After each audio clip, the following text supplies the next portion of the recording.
Plusieurs corps emballés dans des sacs mortuaires, des voitures et des bâtiments calcinés, le résultat d'une frappe de missiles russes sur Vilniansk. Selon les autorités ukrainiennes, au moins 7 personnes auraient été tuées, dont 2 enfants. Tout est en ruine. C'était un restaurant de grillade. J'ai cru comprendre que beaucoup de gens sont morts ici. La région de Zaporijjia avait déjà été touchée depuis le début de la guerre, mais plus récemment, la Russie concentrait ses frappes dans l'est de l'Ukraine. 10 personnes ont été blessées et des bâtiments résidentiels ont été endommagés, a déclaré le gouverneur régional Ivan Fedorov.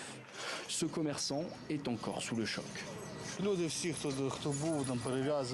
Tous les gens se sont entraînés, les blessés ont été chargés dans des véhicules, je les ai sortis avec ma voiture, tout le monde s'est entraîné, c'est très triste.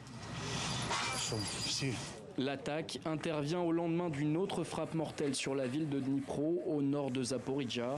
Samedi, le président ukrainien Volodymyr Zelensky a appelé ses alliés occidentaux à accélérer leur livraison d'armes. À l'occasion du premier petit déjeuner de prière nationale, il a annoncé la libération de 90 militaires ukrainiens et 10 civils. Nous devons nous battre pour amener la vie, une vie normale et la sécurité dans chaque ville et dans chaque communauté ukrainienne. Pour tous ceux qui souffrent du mal russe, des attaques russes et qui, malheureusement, sont sous l'occupation russe.